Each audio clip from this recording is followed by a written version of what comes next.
you can be sure the class is hanging around there.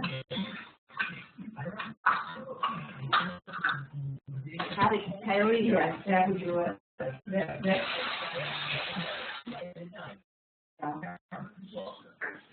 Good evening, ladies and gentlemen, and welcome to the Work of Slavery, an online professional development seminar sponsored by America in Class from the National Humanities Center. I'm Richard Schramm. I'm the Vice President for Education Programs, and I'll be moderating this evening's session. And I have to be honest with you, I have absolutely no idea what that noise was that we heard just a little while ago. Apparently, WebEx has tuned us in and is still tuning us in to somebody else's seminar, a seminar on mange. We're not going to be talking about mange tonight, ladies and gentlemen, and I hope I have no control over this background sound. So I hope that it's gone now, and I hope it does. Well, it's not gone. Anyway, I hope it disappears during the evening. I hope you all can hear me, and I apologize for that. This is a new wrinkle in our association with WebEx. So let's get underway then, ladies and gentlemen. Let me introduce to you the National Humanities Center. This will take just a minute. We are located in Research Triangle Park, North Carolina. We're the country's only independent institute for advanced study in all branches of the humanities. Let me explain what that means. We're a private nonprofit organization. We're an institute for advanced study, which means that the main program we offer here is a fellowship program, which brings scholars from this country and abroad to the center for an academic year to research and write on topics in history, literature and language studies, philosophy, and criticism of the arts. We opened in 1978. We've had about 1,300 scholars work here since then, and they've produced about 1,300 books as a result of research done here. Now, the place may sound like an ivory tower, but it's really not. We have long wanted to connect with audiences beyond the world of higher education, and particularly teachers. And we do that in a variety of ways these days, and you can find out just how we do that by going to americainclass.org. That will take you to this page, and from this page you will gain access to all of the resources and programs we offer for high school teachers. Now, when this seminar is over, you can go to the Work of Slavery webpage, and there you'll find a recording of the program along with a PowerPoint, and we invite you to plunder the PowerPoint, use it in your classes. That's what it's there for. You will also find an evaluation form, which we'll ask you to fill out, and you can fill that out online and return it to us. These are very important to us. We pay attention to these forms and try to improve our programs based on what you tell us. Once we have received your form, we will send you a letter that will document your participation in the program, and you can submit that to your local certifying authority to obtain whatever recertification credit your participation warrants. Now, let me go through our goals this evening. We have two sets of goals, really. One is a kind of instrumental set based on the Common Core state standards. These have been adopted by 46 states. Many of you are probably operating under the Common Core. And as you know, the Common Core standards seek to help ensure that all students are college and career ready in literacy. And they promote that goal by promoting close, attentive reading, and they want to foster deep and thoughtful engagement with high quality literary and informational text. And our seminars are trying to address that issue of close reading and promote close reading of challenging text with you and your students. Now, how do we do that? Well, tonight, Heather Williams is going to lecture some, and her lecture will be keyed to the presentation of slides of text excerpts that illustrate important points. Some of the excerpts will highlight the important takeaway points, but others we will analyze closely as a way to model that close reading that is so important to the Common Core standards. We ask you to participate. We ask you to respond to discussion questions and to share your questions with us and your comments, and you can do that through chat. You put your cursor in that green box there that I have bracketed, type your message, hit that send button to the right, and your message will appear in the chat box above. I'll be paying attention to the chat and bringing it into the conversation at appropriate moments. Now, here is our intellectual goal for this evening, our understanding, the intellectual takeaway that we hope you will bring back to your students. Africans arrived in the American colonies as laborers in the early 1600s, just a few years after Europeans settled here. Over the next 240 years, their forced, unpaid labor produced cash crops of indigo, rice, tobacco, cotton, and sugarcane, on which the American economy was built. In addition to working in agriculture, enslaved people performed almost every form of work imaginable. They worked as skilled craftsmen and women, and they provided services throughout the North until the early 19th century, and in the South till the end of the Civil War. So we want you to take back to your classes a broad sense of just what slaves did in this country and how they contributed to the development of the United States. Now, here are the questions you posed to us in the forum. How does the popular image of plantation life and work compare with their reality? What was the relationship between the enslaved and working class whites, especially between white women and children and enslaved women and children? Did slave revolts or the threat of revolts change work patterns? To what extent did economic booms and busts affect the price of slaves? To help us thread our way through those questions, we're pleased to have with us this evening Heather Williams, a professor of history at the University of North Carolina at Chapel Hill and a National Humanities Center Fellow from 2007 to 2008. Heather teaches and writes about African Americans in the 18th and 19th centuries with an emphasis on the American South. Her most recent book, which came out just this year, Help Me to Find My People, The African American Search for Family Lost in Slavery, has been widely reviewed and praised in a variety of publications. So let me find Heather's name right here, and I will turn the program over to her. Let me just make sure our first slide is up. There we go. Okay. Heather, the program is all yours. Take it away. Thank you, Richard, and hello, everybody. I'm going to just keep talking over that sound that I'm hearing. All right, so today we're going to focus that was just on... distractions. I was worried about it. Oh, boy. But you got it from We're Fox. going to focus on the work of slavery, on labor, and one of the reasons I wanted to do this is because over the last 30 years or so, scholars, historians have done a lot of work, really good, remarkable work on slavery. And people have looked, for example, at health, religion, family, education, property ownership, women's lives, enslaved children. And in all of those works and those books that they've produced, they do talk to some degree about labor, but I think that very often the other issues take precedence. And so I thought it was important for us to focus on labor that was at the heart of the system of slavery. I mean, that's why you have slavery. Ladies, Heather, if I could just interrupt for 1 second. I'm really sorry about this, ladies and gentlemen. I tried to contact the people at WebEx, and they're putting up a notice on their website saying they're experiencing technical difficulties and cannot address our problem. So apparently this is a system-wide problem, and I'm really sorry about this. Heather, if we can just struggle through this, I really apologize. I thought it got in the system. Okay, and let me know, Rocio, for instance, if you can hear me. So right now, tell me if you can hear me, if I just need to shout through the whole thing. Okay, this first slide, I wanted to start with this first slide, and it's a quote from James Henry Hammond's Mudville speech in 1858. So it came very near to the ending of slavery. We know slavery ended in 1865 at the end of the Civil War and with the passage of the 13th Amendment. But James Henry Hammond he started out as just a middling kind of not quite working.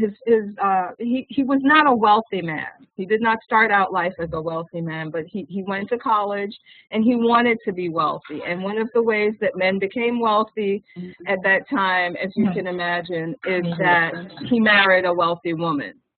And then through that, he got lots of land, thousands of acres of land, as well as hundreds of enslaved people. He was in South Carolina. He became governor of the state at one point. He was the U.S. Senator from South Carolina. He's a fascinating character, one of the most interesting people I've come across in my study of slavery. So he owned hundreds of slaves, and he was a politician, he was a philosopher, he was an intellectual. And so in this speech, he says he's offering a defense of slavery, and he offered many defenses, and people in the South offered many defenses of slavery. He says, in all social systems, there must be a class to do the menial duties, to perform the drudgery of life.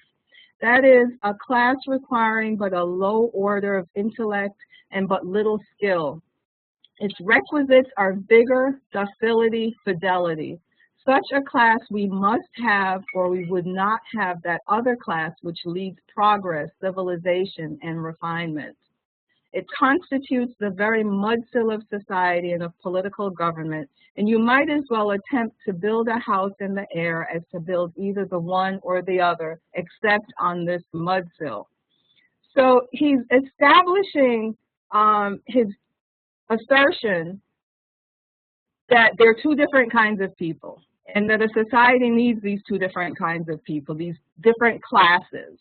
And they're both essential to the formation of society and the success of a society.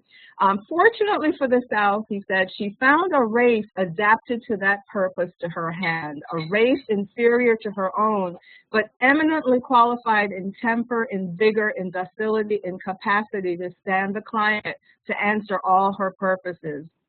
We use them for our purpose and call them slaves.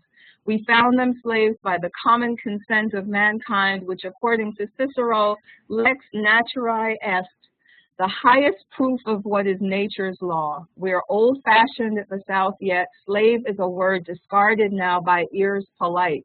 I will not characterize that class at the North by that term, but you have it, it is there, it is everywhere, it is eternal. So I have some questions here, and I think, you know, this is a primary source. This is a document. He delivered it as a speech, but it's also, he wrote it out. And so this is something that you could take to your students. It's a much longer speech. This is where he declared cotton is king, but cotton had been king for a long time before that. And so I've posed some questions here. What did Hammond mean by mudsill in this speech? So we want the students to do a close reading, pulling out a term like that, mudsill. It's called the mudsill speech. It's an important term. What's your interpretation of that term? Okay, it's an interesting term. I hadn't heard it until this speech. So what are we getting at there by mudsill? Okay, certainly suggests somebody close to the earth. I mean, you're in the mud. So while we're waiting for participants to respond to that question, Heather, let me ask, was this argument here about needing a kind of a lower order so that the elite in society can produce civilization, that was a fairly common apology for slavery in the South, wasn't it? Yes, yes. Okay, so we've got some comments here. The foundation upon which a structure is built, the foundation, perhaps a building term. Yeah, I think we're getting at that, a foundational term. Right, exactly. So you need a base. You need something on which you're going to build. It could be a house, but in this case, it's a society. It's a wealthy society. It's for him and others like him. They considered it a democratic society because they had access to what would be defined as democracy. And so he's saying that you need to have a class that's going to be that base, that's going to do the drudgery, that's going to do the work, the labor, that will enrich the elites, that will help people to become elite. And another thing that he does here is he says it's natural, it's always been that way, it's eternal, it will always be that way. But in this case, he uses race as the dividing line. So race, people of a particular race in the South found this race that was inferior to them. What does he mean when he talks about that class at the North? at the end of that quote, he says, "We're old-fashioned at the South. I will not characterize that North at the South, at the North by that term. You have it. It is there. It is everywhere." Okay, what is he talking about in the North? We have some comments here.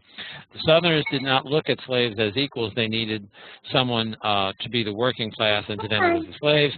Though Hammond's ideas of work and class are based on racism, it's not too far in principle from Booker T. Washington's concept of service and class to advance the Southern economy. Interesting point. Okay, Ruth Mills writes, talking about the North, did he mean blacks or any people who provide the mudsill for Northern society? So was he talking about blacks in the Northern society, Heather? Or the abolitionists is another suggestion. Right. Actually, he was talking about white workers, many of them immigrants. And later on in the speech, he says that, basically. So he's talking about poor white people in the North, people who did what he would consider base work. And so he's saying, you don't call them slaves up there. You know, the North had abolished slavery much earlier and had only ever enslaved Africans and Indians, never whites. But he's saying, yeah, they were paid, as somebody Ruth Mills just said, they were paid workers in the North. But he's saying that still they were as badly off and maybe worse off than the enslaved people in the South. And so he's saying every society needs this. You have it, but you're hypocrites. And you don't call it slavery, so you can act as though you don't have this and that you don't discriminate against people. So here we see he's offering justifications for slavery and really a much broader justification for treating people, workers, badly, and for saying that you've got to have these different classes and you can't have an elite class without this substrata of society. If I could just interject here, Heather, if our participants will go to our America in Class lessons and look for a lesson called A Pro-Slavery Argument 1857, we put there a lesson that explores this very idea of comparing Southern slaves with Northern and British industrial workers. It's a great lesson. I urge you to take a look at it and use it. Yeah, and I see something here that says slaves in the North were paid. And so maybe if we go on to the next slide, where I wanted to touch on slavery in colonial New York, just to make the point that, and I think it's really important for students to know that slavery did not only take place in the South. It took place in the South for much longer than it did in the North, but it certainly was in existence in the North, starting in the 1620s. So in Dutch, what is now New York was Dutch New Amsterdam or Dutch New Netherlands, and they brought in 11 people, 11 Africans. They purchased them in 1626. And these first 11 men, they were all men, did much of the work of building the infrastructure of the colony.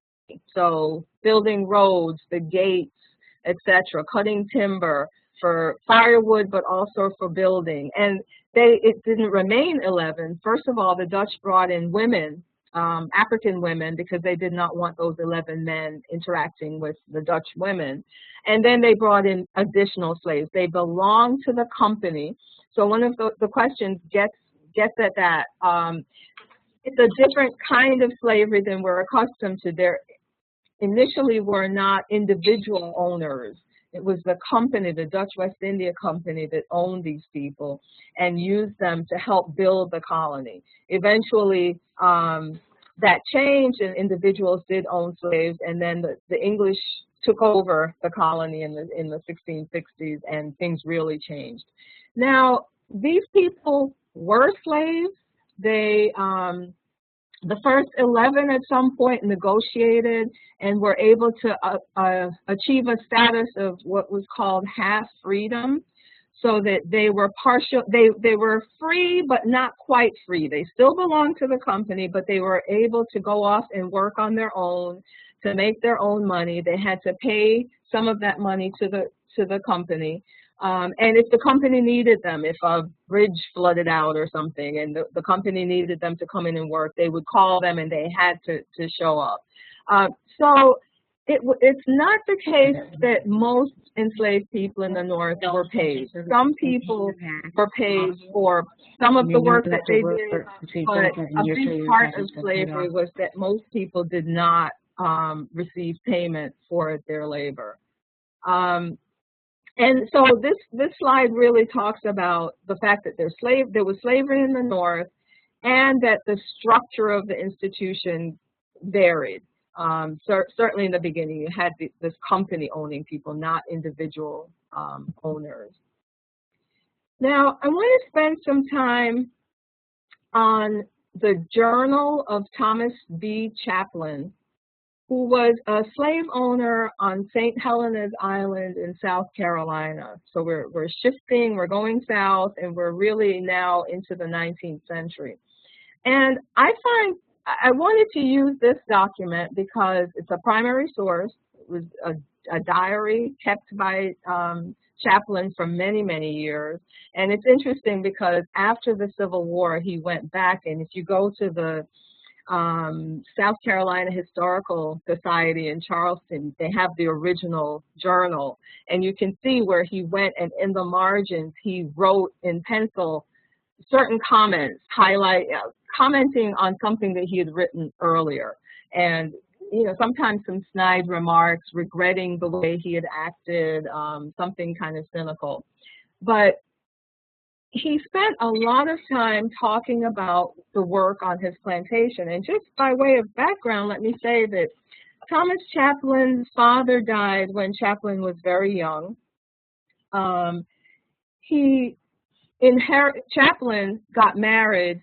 Thomas Chaplin got married when he was 17, and at that time he also inherited about 70 slaves. So his father left him land. He had a brother also, and his mother was alive, and his mother owned several plantations. And if you read the journal, you can see that the original is in Charleston, but it's also been published in a book called Tomby. So a historian has gone and published the full journal with lots of footnotes, lots of background information. Now, using a journal or a diary, sometimes I think people can think it's not really useful because the entries are so mundane. Many of us keep our own journals, and we don't think that anybody in 100 years would come and think that was interesting. But the thing is, a lot of it is mundane, but it's through something weird is happening here. I hope it's okay. I think it's fine. Sorry. It's sometimes in looking at the mundane and looking at the everyday, you really can get a sense of what somebody's life was like in another time period. One of my students said when we went to the archives on campus, she said it's like searching through somebody's underwear drawer or something, that you get to get into somebody's private life and to look at what they were thinking. Chaplin used this journal. What he tells us, through the mundane entries, we get a sense of his social life, of his political life. We see, for instance, that his wife was ill for a long time, and when his wife's sister lived with them for several years. And within months after his wife died, he married her sister. So we get a sense of that, and if we were doing research on marriage and marriage customs in the 19th century, we might be able to put Chaplin with some other people to paint a bigger picture. But for our purposes, the journal tells us about the work that enslaved people did on his farm, his plantation.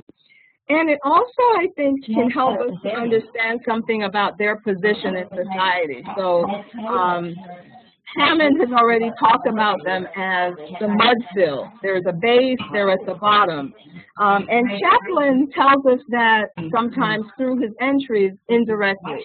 So, for instance, in this first entry that I've included here, May 12th, 1845, Hadfield killed, sent a bit to Captain Jenkins and Cousin Betsy, planted celery and sugarcane. And I'll leave that second part for now.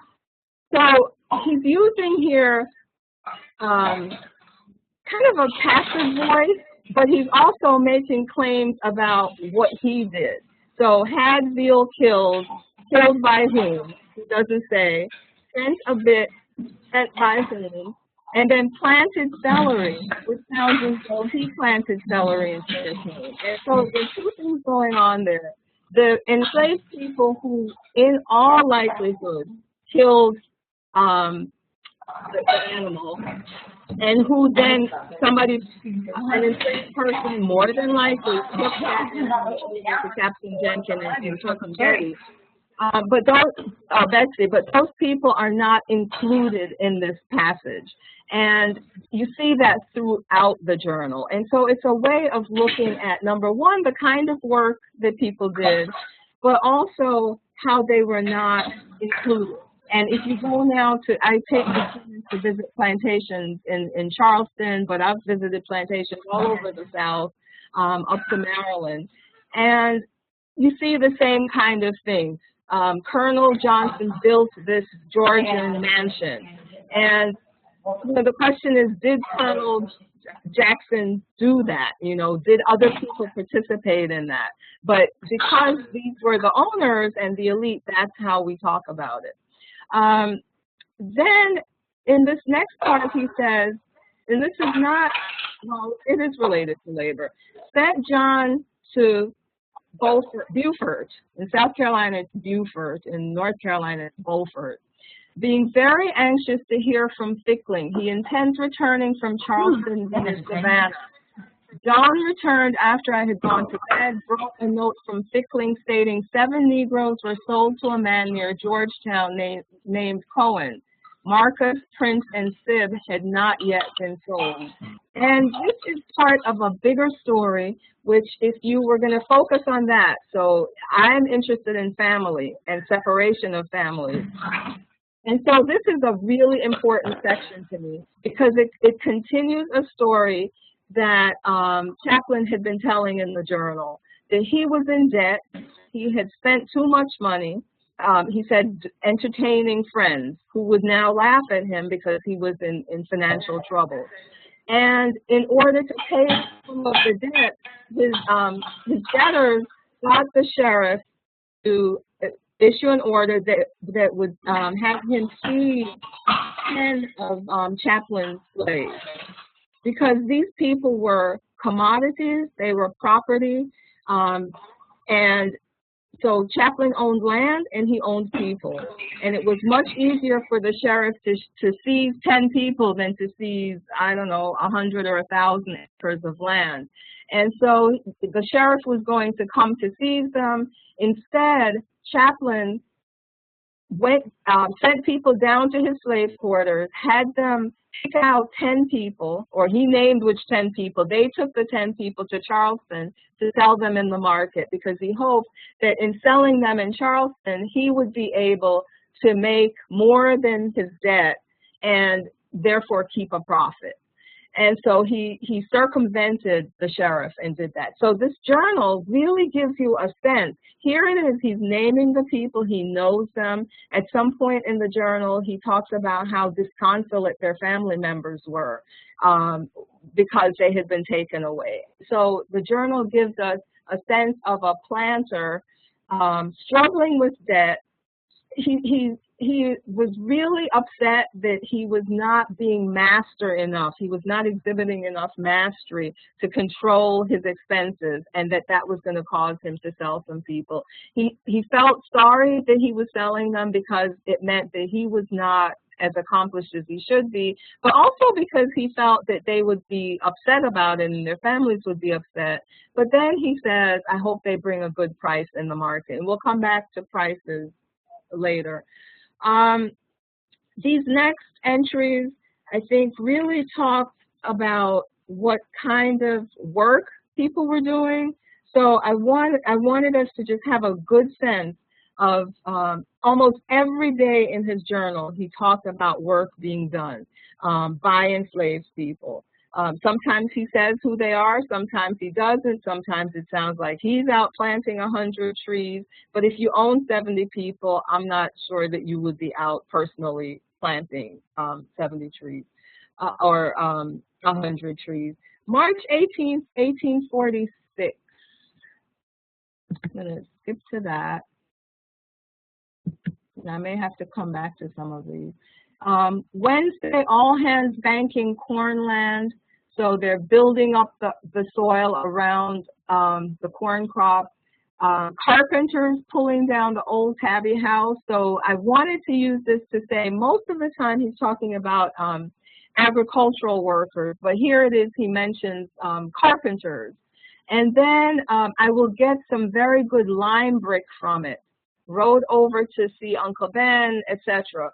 And lime brick, I don't know exactly, well, so brick is going to come from the house, but something I've just recently learned is that in New York, for instance, in New Amsterdam, enslaved people had to dig lime and burn lime, and that lime was used in outhouses and in graves. And so this was a really important part of the work of maintaining the colony. And I think it helps, I don't know the science of it, somebody else in the group may, but that it apparently helped to keep the smell down. So another kind of job that people did.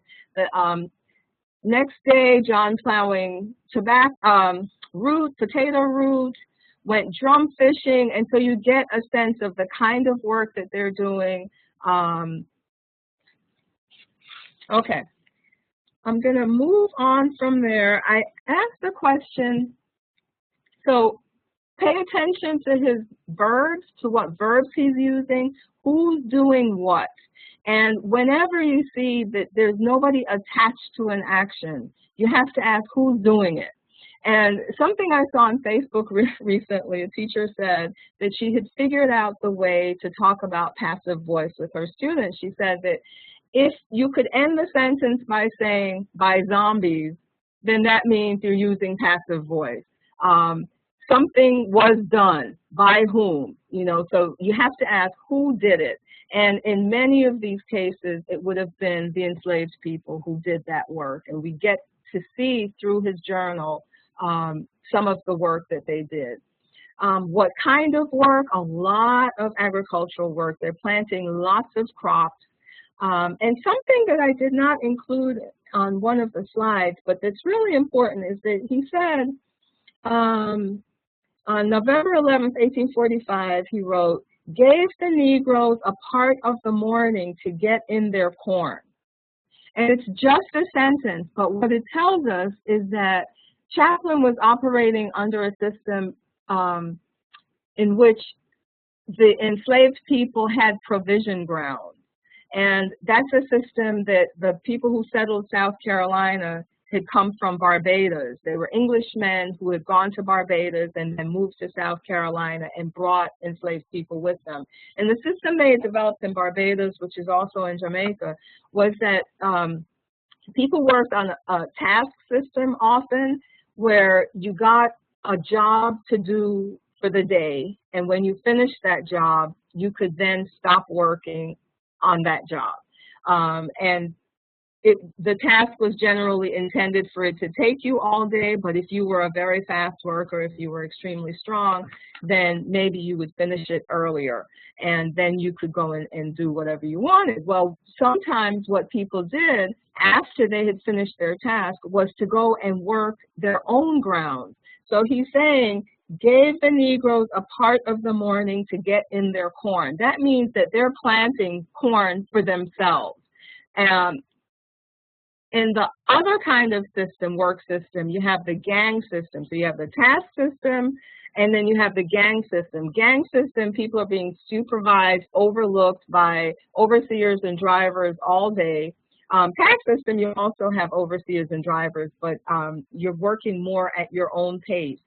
And the gang system, most owners then gave out rations of food because people have to eat. And so maybe they'd give a monthly ration or a weekly ration of grain or pork or whatever it was. And so with this task system, he just gives us this one little hint, this little clue that he was probably using a task system on his plantation. So those, in terms of labor, task system and gang system are really important. The gang system, people used in tobacco up in Virginia, Maryland, North Carolina, for cotton. Cotton was all over the South, really, certainly starting in North Carolina and going farther south and west. And the tax system was used primarily in North Carolina and primarily with rice.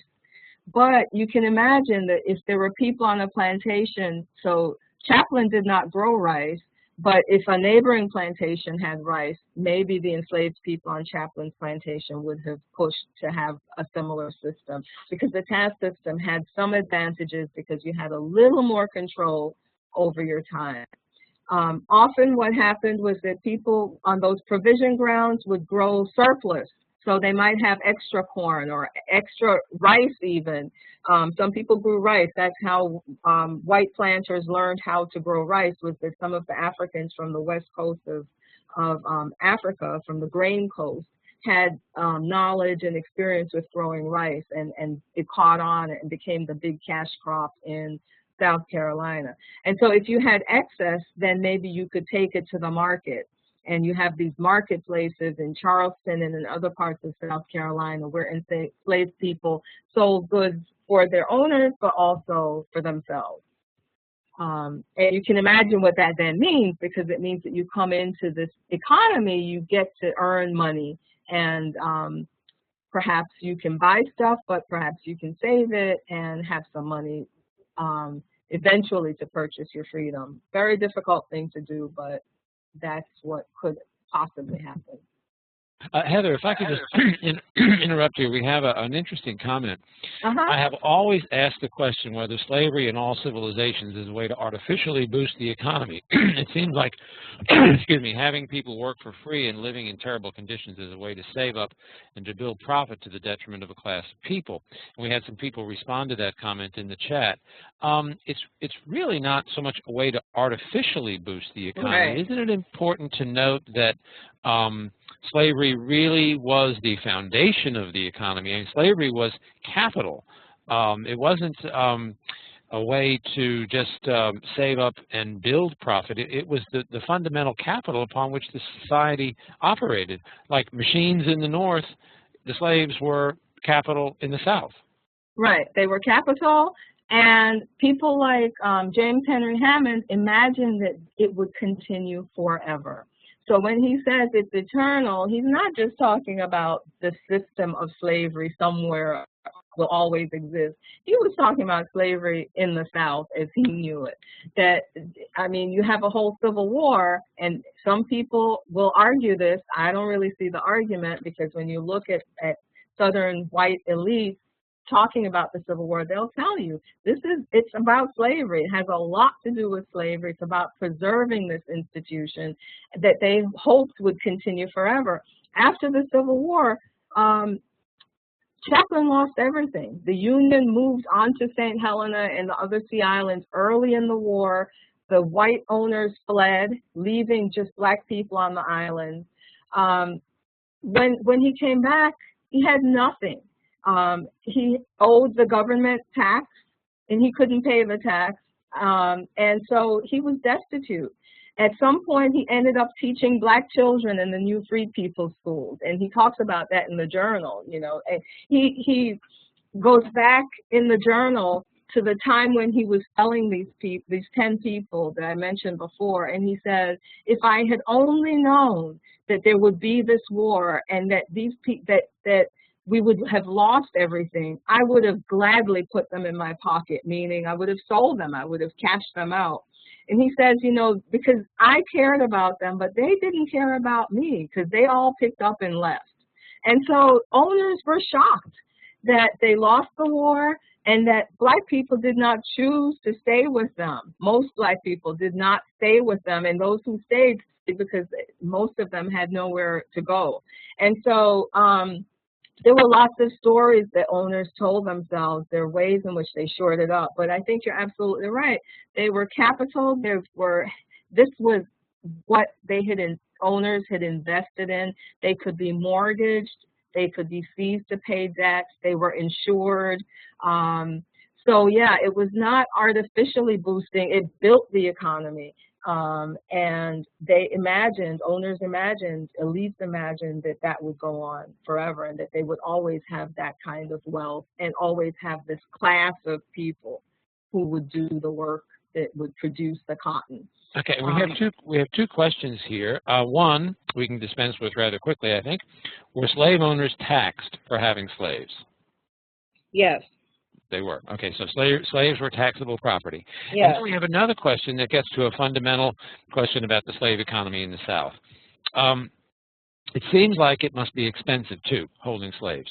You'd have to have the resources to keep all those people clothed and alive. So that leads to a question: was the slave system profitable? It was very profitable. Historians, I think, used to debate about whether slavery would have come to a natural end because it was not profitable.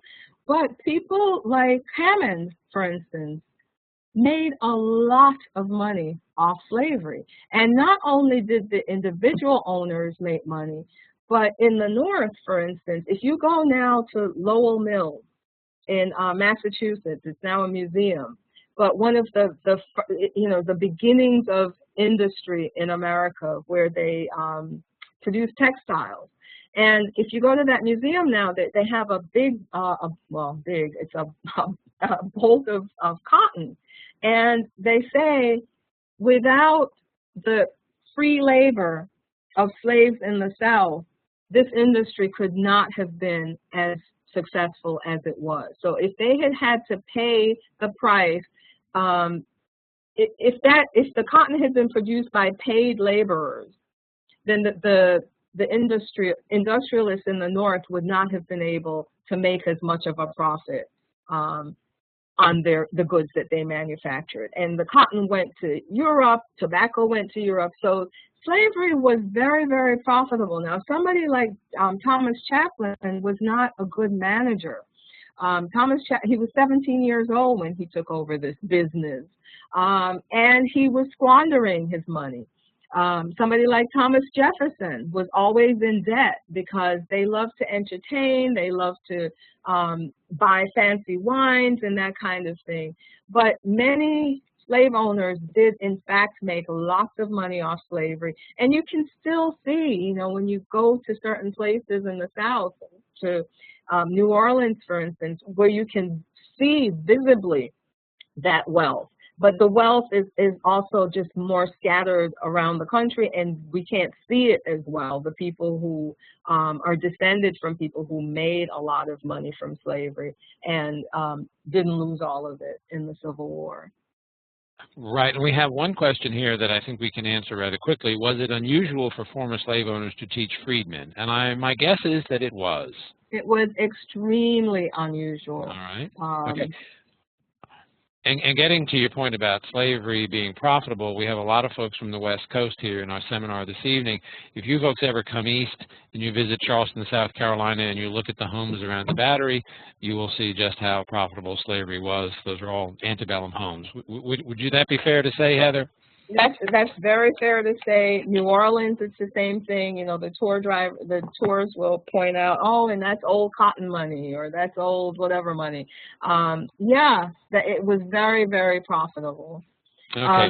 But just to answer the initial question, it did cost slave owners money to maintain slaves. They had to feed them, but you know, God bless the food that they got, and the clothing.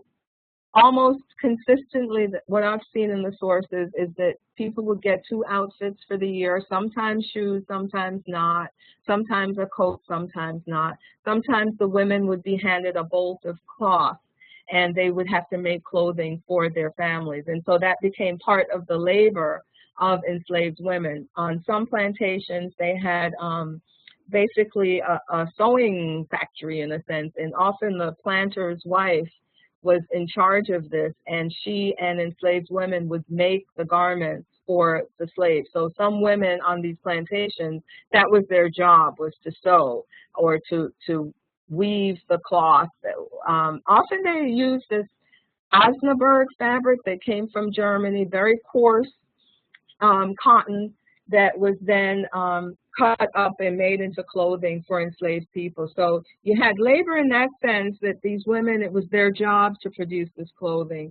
And then other women worked in the fields or cooked or whatever their job was. And then at night or on the weekend, on Sundays really, not Saturdays, they were then expected to make clothing for their families.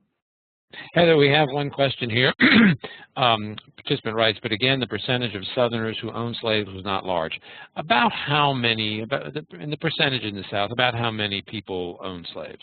Oh, I don't even know a number off the top of my head. And it certainly not the majority of people.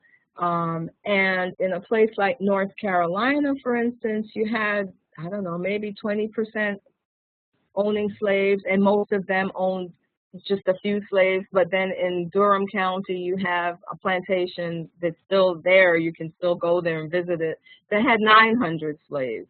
So I think a big concern always was that you had some planters who were amassing great wealth. And it started in Virginia in the Chesapeake, but then in South Carolina, you had the same thing. And so in the early 1700s, you get Georgia becoming a colony that people hoped would be able to absorb poor whites, some convicts from England, but remembering that sometimes you could be convicted of just being poor or being a vagrant. So, you know, prisoner didn't always mean the same thing.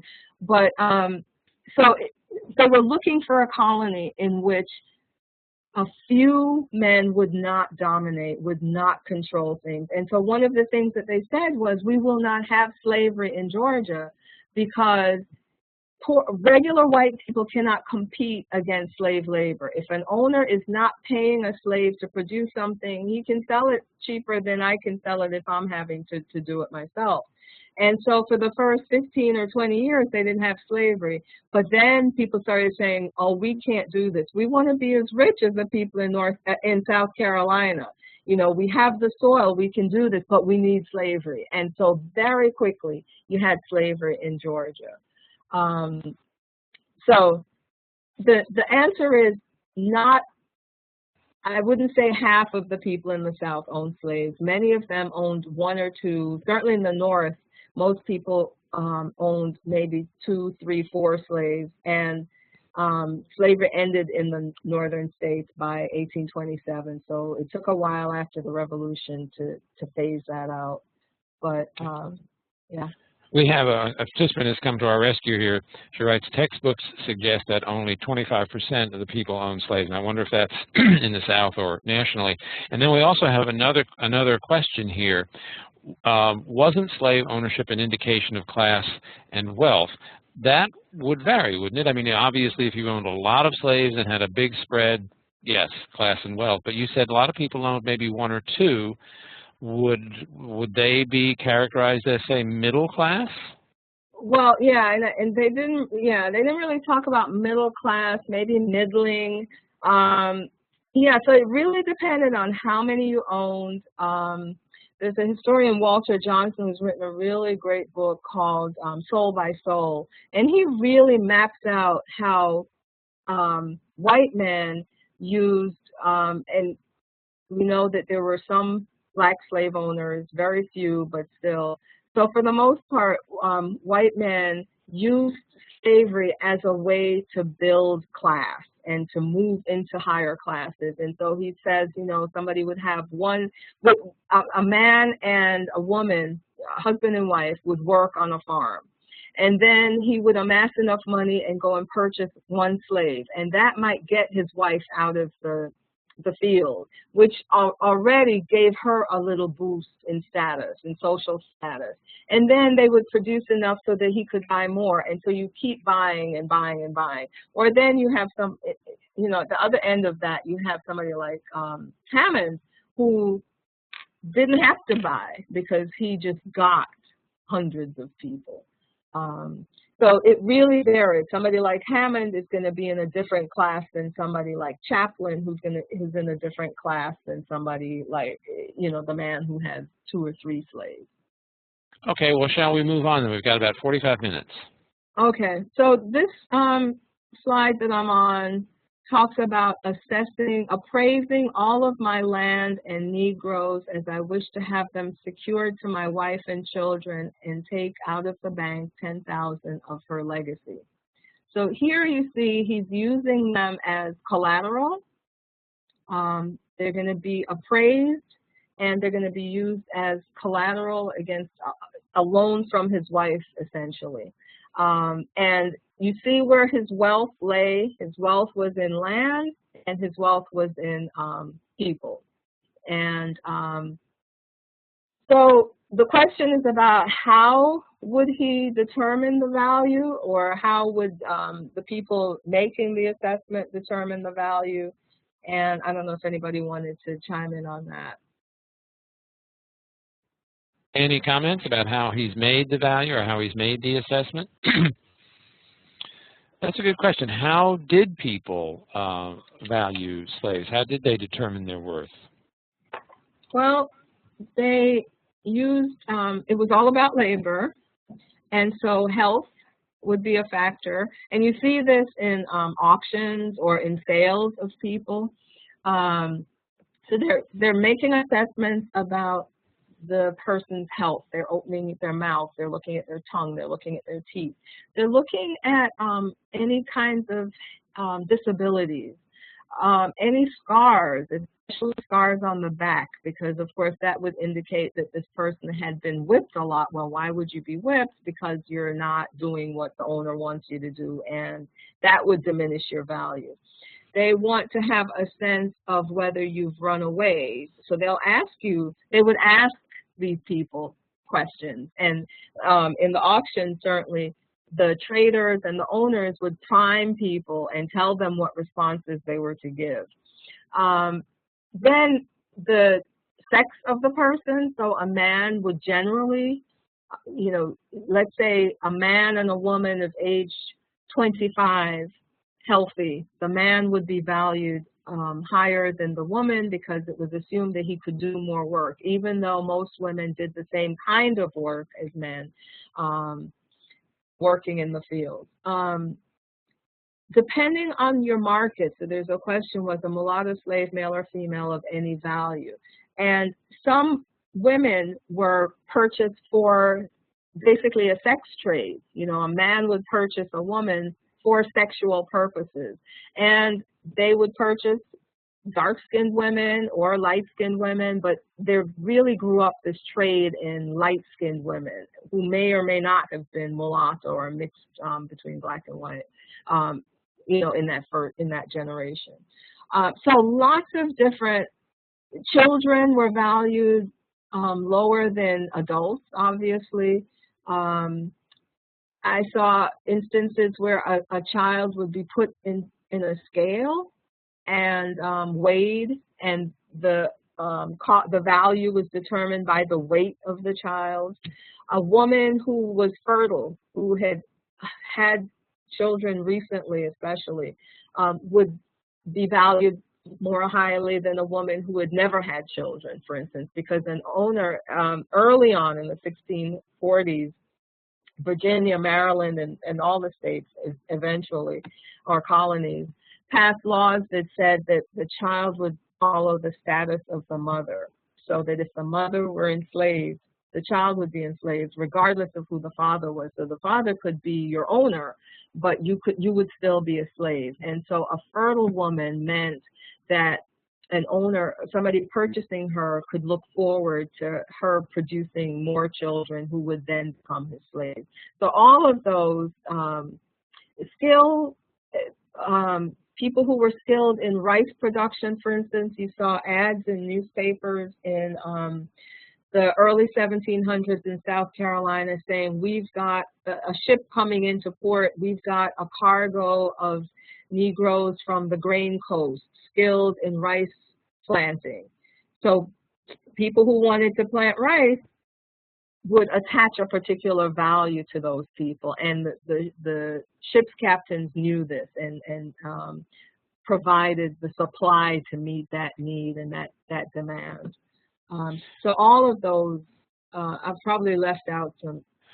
Well, Heather, we really need to move on. And Okay. I've got two questions here that I hope you'll be able to respond to quickly, because we've got a lot of really good material yet to go. First of all, what happened to the elderly when they could no longer work? It varied. So on some plantations, they were just given a little cabin out in the woods, and you know, maybe other enslaved people would take care of them. Some of them would continue to get rations and some wouldn't. It really varied a lot. On some places, they were just kind of put out to pasture. Sometimes on a larger plantation, an old woman would be used to take care of young children when their mothers and fathers were in the field. So that would be her job, to make sure that they were fed during the day while usually their mother worked. So there might be a job like that. It really, really depended. If you had been a house servant, maybe they would keep you around the house doing a small job. But yeah, so it really differed from place to place. Okay, another question. If a woman, an enslaved woman, had a child, then that child was owned by the slave owner, right? Yes. Okay. All right. Let me see. We've got a few more here. Were women and children sold as packages, or were they valued more so separately? That, I guess, would depend on circumstances too, right? Right. And very often a mother would be sold with with an infant, because she was in the best position to take care of the infant. But if the purchaser did not want that infant, the child might be left behind. I saw examples in doing this book on separation of families, where the child was just taken off and killed, just thrown away, basically. So it really depended on the demand in the market. Sometimes mothers got to go with their children. Very often they did not, because you can imagine that, especially somebody just starting out as a slave owner could only afford one person. Sometimes they'd throw in the infant for the same price, but there was no guarantee. And so when people were being sold, they knew that this often most likely meant separation from at least some of their children. Right. And here, this is a very interesting question here, and this relates to one of our forum questions. Were there similarities to how white laborers and slaves were valued or viewed by slave owners? So that's a good question. Well, how did slavery affect white laborers in the South?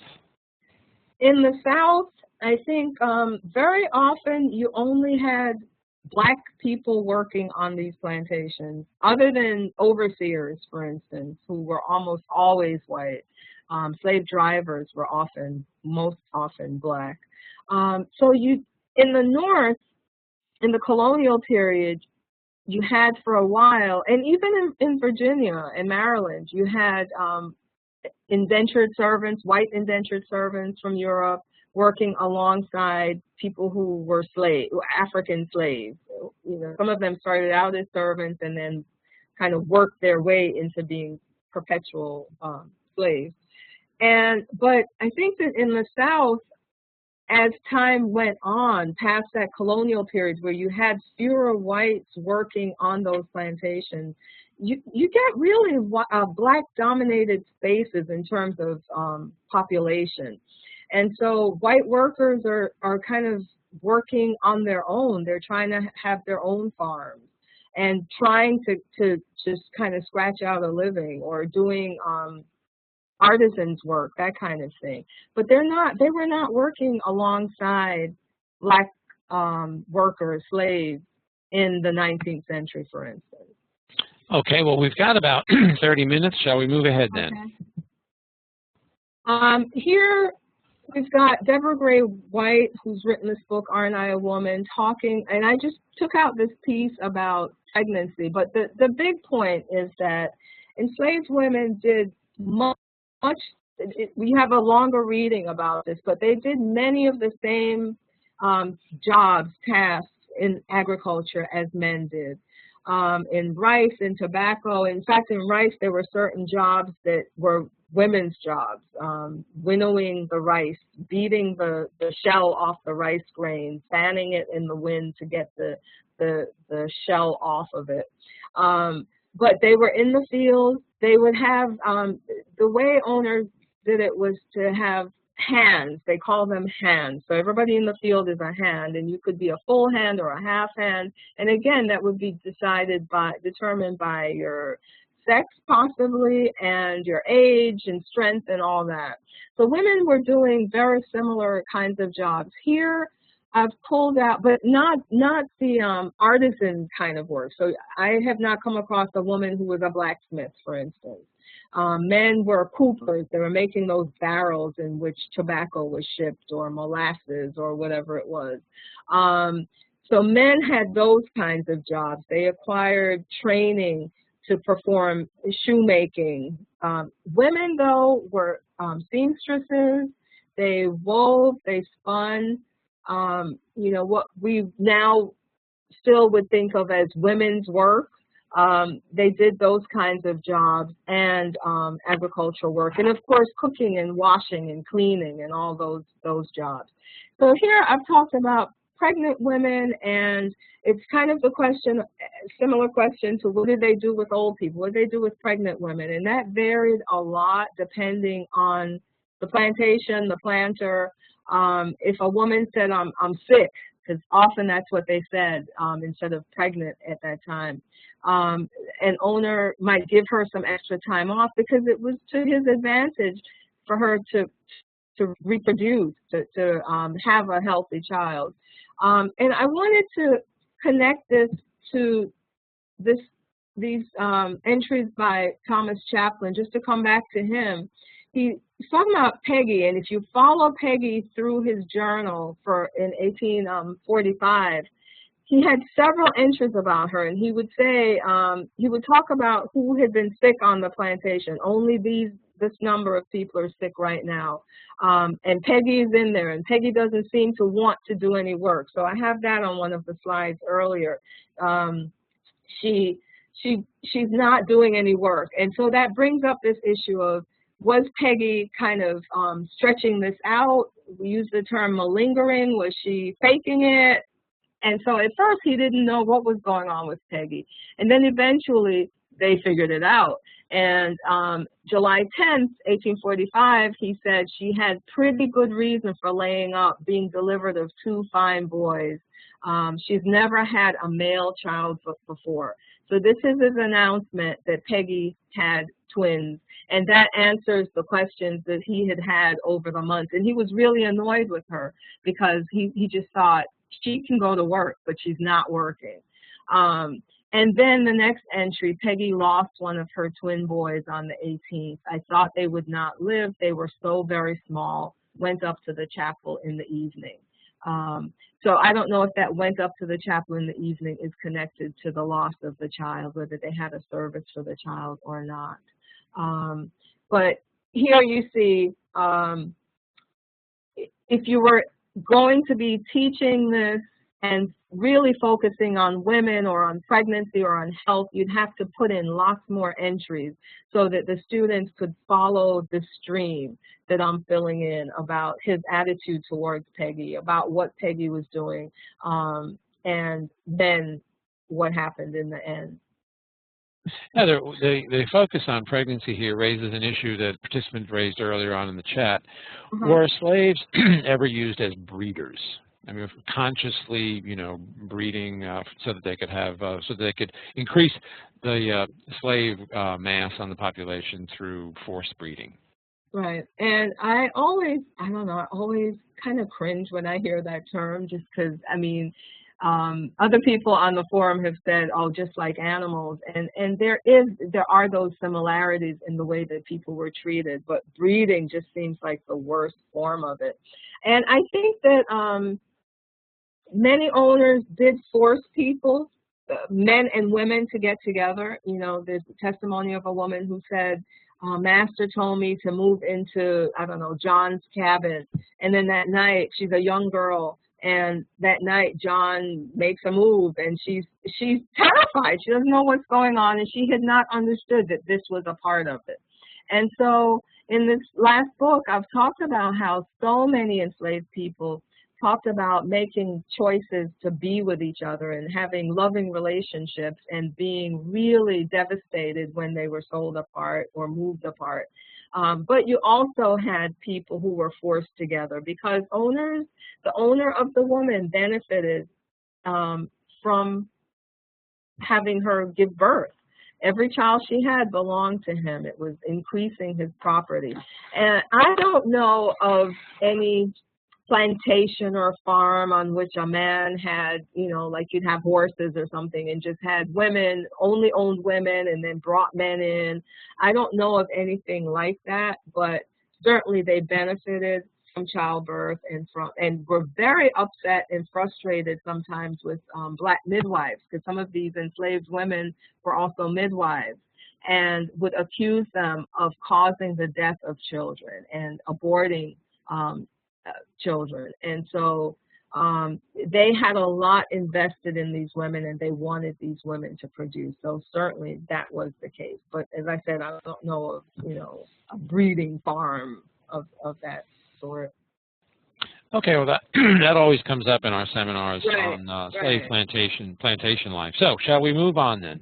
Yeah, and Frederick Douglass does use that term breeding in his narrative.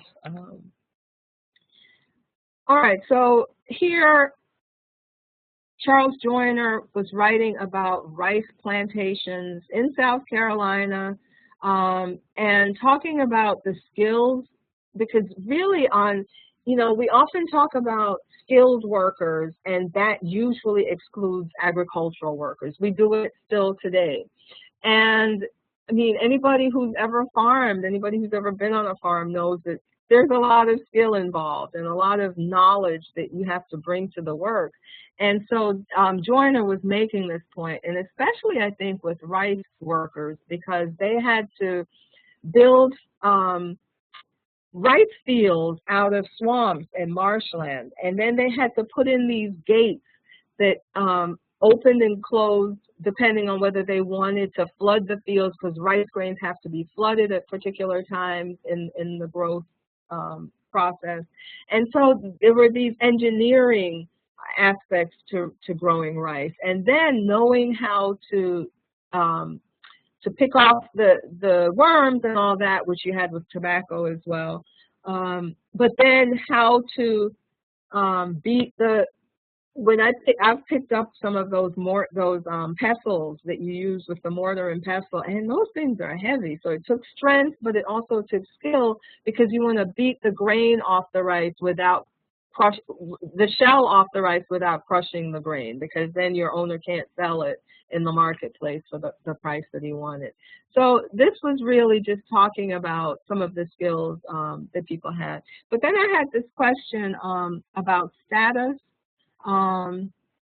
because he talks about field hands, and then he talks about skilled workers, meaning people who were the mechanics. And so this question of what is this idea of status among enslaved people? Weren't they just all slaves? But Ira Berlin has said that knowing somebody was a slave is just the beginning, because there was so much variation among people. Color could make a difference. Where you worked could make a difference. The kind of trade that you did, whether you worked in the house, that kind of thing. And so that's really a question to ponder and to do. I think that's something that students could do a project on, you know, trying to find examples of differentiation in status among enslaved people. Okay, here I wanted to get to this question of hiring out. And so there's some ads here and a transcription of some of the ads. And the idea of hiring out was that we've been focusing on agricultural work, but there was a lot of other work that enslaved people. I mean, if you think about any job that there was in the South in the 18th century, the 19th century, that's not, you know, elite status, enslaved people were doing it. And so one way in which that happened was that an owner who had some, say a blacksmith, and you didn't need a full-time blacksmith, you might hire that person out. And so he might work for several people. And his pay would come to you.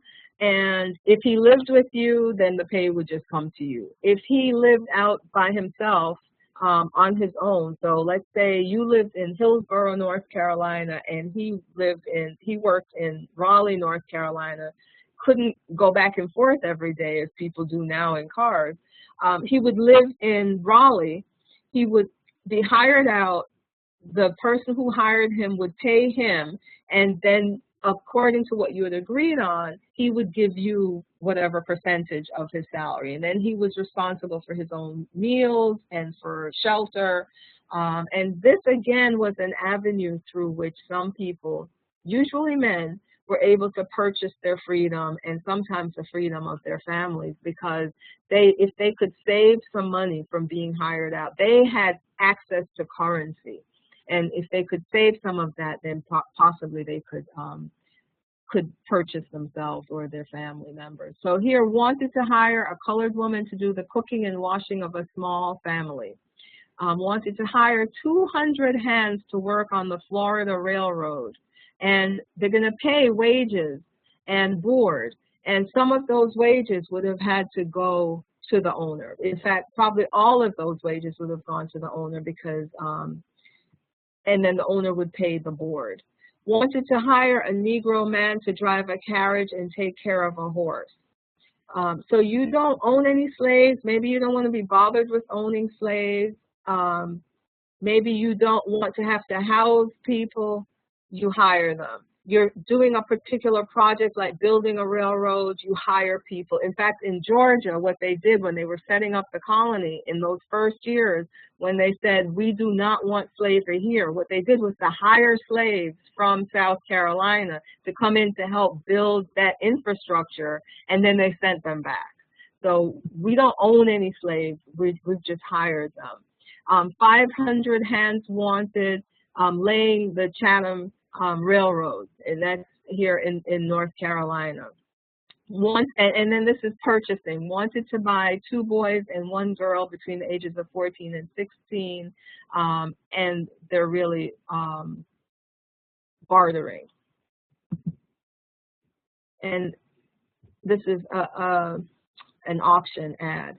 But with hiring out, what you got was lots of complaints from people in the towns and from the people in governmental positions objecting to this, because they talked about people who were hired out carrying on as though they were free. And anytime enslaved people in the South acted as though they were free, sometimes even when free black people acted as though they were free, that was seen as a threat to slavery, because the boundaries aren't holding anymore. How will we know who's a slave? We've already set up this racialized system in which I can look at you and know, well, you're black, you must be a slave. Then you get some free people, and in some states at some times they would say the free people had to leave because they didn't want there to be any confusion. And then here it is, an owner, somebody owns somebody, and then you let him go off and live by himself. And I've found court cases in which black people were indicted, and sometimes the owner indicted, because the black people were carrying on as though they were free. It was confusing, it was complicated, it made it much harder to say you belong in this place, this status in the society, if you were trying to shift out of it and living on your own, buying your own food, saving money. It was a threat to the institution. But you can see, I'm sorry to interrupt. We have a question. Is there any evidence of skilled African slaves being put into positions in which they were used only for training or teaching skills to other slaves? Any indication of that? I have not come across that, but I would not be surprised if that happened. So that a blacksmith might train other people to be blacksmiths.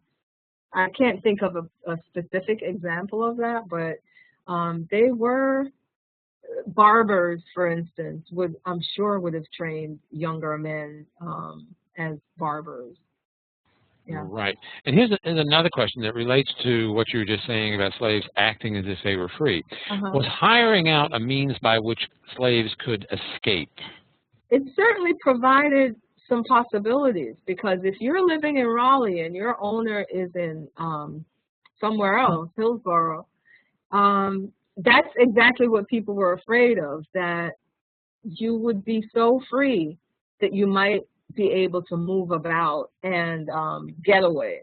And so if you could get to the coast, for instance, if you could get to Wilmington and get on a ship, so it certainly opened up that possibility. And I think some people took advantage of that, because anytime they could get into a town, anytime they could get away from the plantation where they were fenced in, you know, in that sense, they had more access. And so you see more men being able to escape because they were more likely to be in these positions of being hired out or of being sent to deliver something. They had more mobility, more physical mobility, moving around the South to deliver cotton, to pack the ships, that kind of thing. And so anytime people got a little bit of freedom, some of them, not everybody took it, but many of them took that and found a way to get away. Right. Well, shall we move ahead then? We've got about 15 minutes, and we want to be sure to get to that wonderful art. Okay, so let's get to that art. I found this really interesting because a lot of Confederate bills had images of enslaved people on it. And so I think one way for us to think about this is just to think about what's on our currency today. What's on our currency? Okay, what's on our currency? What do we how do we want to present ourselves when the United States, you know, we pass a bill to somebody? What do we have there? What values are we saluting on our bills? Presidents and landmarks. Yeah. Okay. Anything else? Presidents and monuments. Let's see. In God we trust. There we go. Values. What other values do we have? Founders. Founders. Christianity. Yep. Yeah. Well, we have not so much Christianity, perhaps, but certainly some religious symbols there. Right. A way of life. I want to show. Some say aliens, pyramids, and eyeballs. Yeah. Yeah. We did a seminar the other day on deism, and we had all that explained to us, the pyramids and the eyeballs. Oh, so, okay. Yeah, so we're talking about our past. We're promoting our past and the values that we enshrine in our monuments. You know, we have the Capitol there, so we're, you know, on some of our bills we're nodding to representative government. So, okay, so what parallels can we draw to Southern banknotes, Heather? Well, on these banknotes before the war, and then you get Confederate currency, where you've got images of people, Black people working, and they have all kinds of images. So some of these notes would also have George Washington on them, or Lady Liberty, or Native Americans make an appearance. But many of them, and so what we have here, this artist, John Jones, he came across these notes. He was a printer, I believe, and somebody came and said, can you enlarge this note? And when he looked at it, he said, you know, I'm looking at these images of these Black people. And so he started looking for them and collecting them. And there's several books that I have with Confederate notes. But what he has done, he's an artist, and he has pulled out those images and painted them. And so it's very difficult for us to see, even if you have a bigger picture of the banknote, it's hard to see the image. But he has, so here there are two things going on here. I want us to look at the kinds of work, the kinds of jobs that people were doing that were pictured on these notes, but also to think about what it meant that banks in the South and the Confederate government produced banknotes or currency that depicted enslaved people doing work. And, you know, just chime in. So, okay, what's the South telling us about itself here? As part of the life in the South, they are proud of their economy. Without slaves, they would not have an economy. To this day, we relate products, goods to slaves, like Uncle Ben and Aunt Jemima. yeah, Yeah, that's true. They're idealizing. There we go. That's a good point here, Heather. They're idealizing the labor of the South. Right. So they're idealizing, they're normalizing, and they're connecting slavery to the founding principles, for instance, so that if you have George Washington on a bill and on the back you've got, I don't know, men moving barrels or the horse, a man leading a horse, or man cooking, that you're connecting those two. They're not at odds with each other. This is a part of our country. This is a part of our culture. We don't need to be embarrassed about it. We're not ashamed of it. We're being attacked. Certainly, the Confederacy would say by the abolitionists, but this is a part of our way of life. And it really does connect back to James Henry Hammond, the mud-sill. We need it. They're here. This is all that they're good for anyway. And ultimately, they said slavery was good for these people. So these people are often smiling. They look happy. They're not upset about their position in life. Yeah, so they're really asserting that this is the basis of our economy, and they're not shying away from it. They're not trying to apologize for it. They're asserting that the South is an economy based upon slavery. Exactly. And it's an economy based upon slavery, and we are willing to fight for that, to maintain that. And how, you know, it was appalling that people from outside would try to attack that. And they always pointed out, that the people like Hammond, the intellectuals and politicians pointed out how much the North benefited from slavery in the South, and really accused them of being hypocrites for wanting to end slavery. But again, you see the kinds of work that people are doing, some of it agricultural. I wanted to go back to these barrels. So here they're depicting them moving barrels, but enslaved men would have also made these barrels. So that was another kind of job. But yeah, so I thought that these images were just really compelling, and I think also on another level, we can talk about what it meant for this artist to come and take these images and paint them in a way that I'm sure he considers to be beautiful, you know, to invest his time and effort into that. What is he saying about the people depicted on the bills? I think that's something else to think about. Now, Jones is, he's a contemporary artist, right? Yes, And he's African American. Yes, as far as I know, he is. Yeah. Right. So he's kind of turning these images on their head. I mean, he is, and on the banknotes, they were just, you know, assertions of an economy built on slavery. But when he turns it around and makes those pictures really colorful and engaging, yeah, that's an interesting artistic project. I don't quite know what he's getting at there. Yeah, here we have some comments here. All of your ideas about work, slavery, and the black experience just connect so much to Booker T. Washington's concept of blacks and the necessity for work and black labor in the South after the Civil War and slavery. Did Washington continue the idea that black labor fueled the South? That's interesting. Could you comment on that relationship between antebellum and postbellum black labor in the South?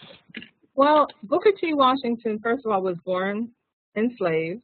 And born on a plantation, said that when he was a child, he would walk the owner's children to the schoolhouse on the plantation, and he would look inside, and he thought that he would have died and gone to heaven if he had ever been allowed to go into that classroom.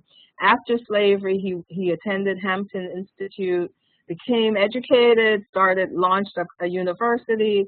So he was of the intellectual stratum, but he realized that the South still wanted to keep Black people on farms and working in the way that they had. And you know, when slavery ended, one of the major struggles was around how are we going to get these people to keep working? Who is going to harvest the cotton? Who is going to plant next year's crop? The American economy was so dependent on this labor that took place in the South. And so many people went to great lengths to make sure that Black people were still on the farm. And Booker T. Washington, you know, you get these debates about should Black people be trained to do physical labor. When they go to Hampton, you see these women ironing clothes, because they're going to be domestic workers. The men are farming because that's what the society was willing to embrace as the place and the kind of labor that Black people should produce. On the other hand, you have W.B. Du Bois who's saying we've got to train people so that they can be of that class that Hammond saw himself as, not necessarily as wealthy as Hammond, but able to run things, able to build things, able to sit and think about and have ideas and plan. And even Du Bois did not imagine that all Black people would play that role, but he imagined more, a higher percentage than Booker T. Washington. And Booker T. Washington reached this compromise with whites in the South, white elites in the South, where he said, you know, basically, we'll stay in our place. We'll keep doing this labor. But of course, he wasn't doing that kind of labor. So he certainly saw a place for himself. He was interacting with heads of foundations and helping to build schools, but really focusing on manual agricultural labor for the vast majority of Black people. Okay. We have a question here that often comes up in class.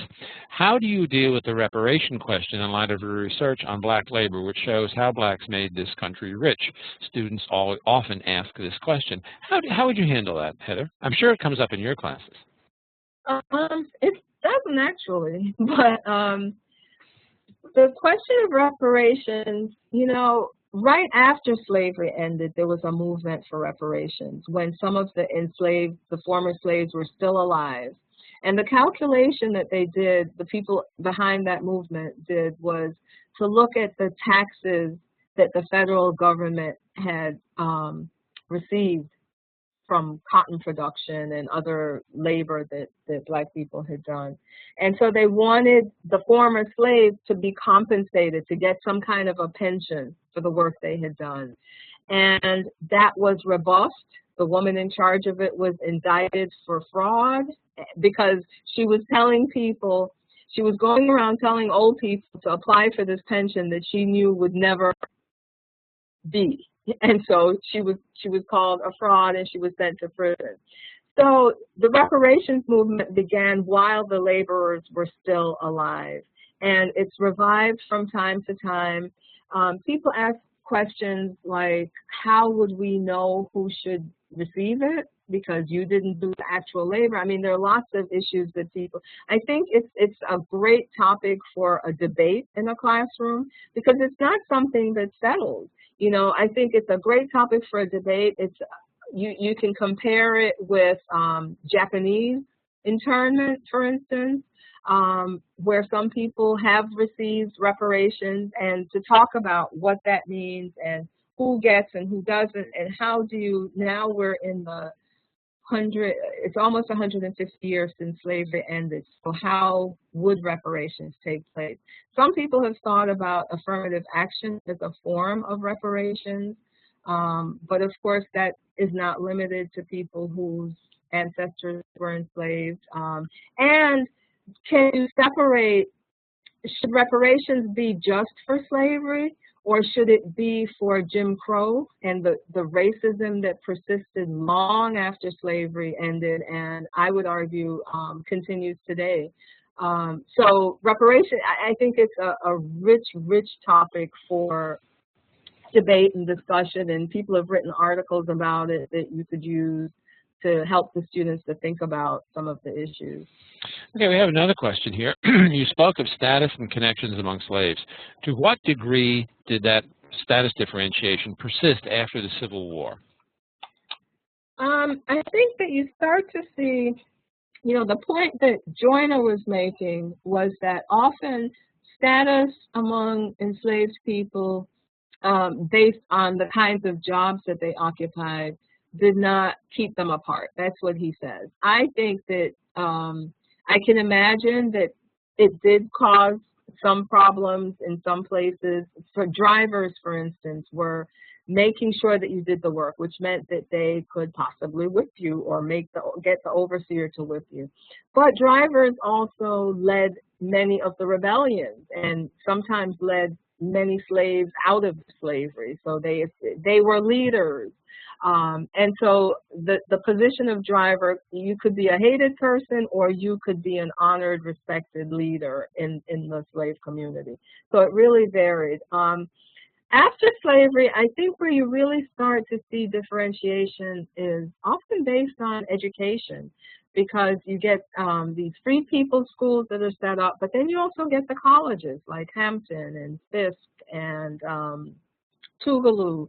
And so I think it's then when people acquire some education and they start, education moves you into this other class, even if there isn't money commensurate with the education. Probably you're making more money than the people who haven't gone to college, but you don't have to make a lot of money. I tell my students, as soon as you walk in the door of this university, your status has changed. If you come from a poor family, you come here, and before you even get your degree, your status has changed because you have this new potential to acquire certainly money and a better job and all that in the society. And so I think that's where you start to see it. But you also see this movement by these educated people, men and women, to do what they call uplift.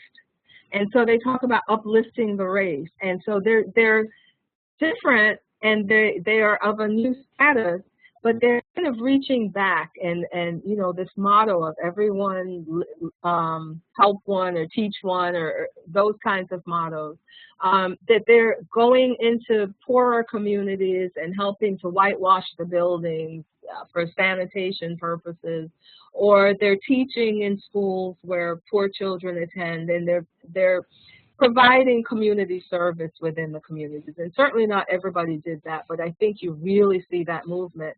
And part of it is out of a sense of obligation to those people who may, after all, be some of their family members, but also it's out of the reason I think anybody ever does anything good, that there's some selfishness in that there's something that you get out of it. When you help somebody else, you get something out of it. And in this case, I think some of them wanted to make sure that white Americans saw that the race was making progress. That was very important to them. So they knew and they could see that just you acquiring an education and maybe getting a nice house, having children who wore lovely clothing, that was not going to change the way that the larger society looked at you because you were still Black. And so in uplifting and bringing along other people, I think the hope was that eventually they would see that we've improved, we've changed, things are different, we're not slaves anymore, we've moved away from that. Okay.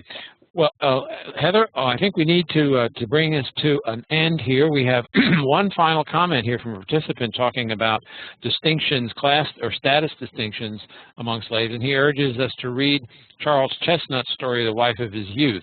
And I strongly urge people to use that. It's a great story. We've done it in seminars before. Teachers love it. They take it into their classes. I'm not going to spoil it for you right now, but it ends with a very important question, and students love to debate that question. So if you want a good story to use in class that gets at this question of status, I strongly urge you to look at Wife of His Youth by Charles Chestnut. Ladies and gentlemen, yes, I'm sorry, Heather, please. I was just going to say, I used that story at length in this book on separation of families. Yeah, it's a great story. It's a good read. Well, we've come to the end of our seminar, so let me ask, are there any other questions or comments you'd like to make before we wrap things up? Here's your chance to get them in under the wire. Don't see anything coming through, so let me thank all of you for your seminar and urge you to use the forum to continue the discussion. We will monitor the forum until November 15th, which means that if we get some good questions and comments in the forum, we'll pass them on to Heather and get back to you. Thank you very much for your intelligent and enthusiastic participation this evening. Heather, thank you for giving us an excellent seminar. I really appreciate it. Thank you, and thanks everyone. Thanks for these comments too. Okay. Ladies and gentlemen, I hope you'll join us again. Our next seminar is on November 1st, and appropriate for the day after Halloween, we're going to be looking at Edgar Allan Poe's poem, The Raven, and then after that on November 8th, we're going to be looking at the short stories of Flannery O'Connor. So please pass that along to your literature teacher colleagues. Tell them we're doing literary seminars now, and I hope they'll be with us, and I hope you'll be with us again. Ladies and gentlemen, thank you once again for your participation, and good night.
Well, Heather, I thought that went pretty well. I hope you did too.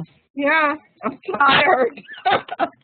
Yeah, I apologize for that stuff at the beginning where we had all that background. I have no idea what that was. My goodness. How could...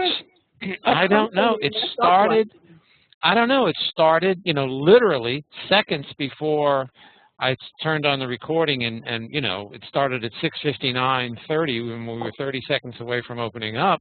I went down the list of participants. I thought, well, somebody's mic is open. No one's mic was open. That's what I thought at first. Yeah, and so then I went to the support site for WebEx, and I got this message that we're unable to process your request because we're having technical difficulties. So then finally I did catch that someone else's mic was open, and I turned that off. But, I mean, that happened before the other person's mic came on. I have no idea what that was, and I apologize for having that step over the first few minutes of the seminar. But it got going, and I thought it went well. Yeah, and it's not your fault, so. Yeah, but, well, I hate it when that happens.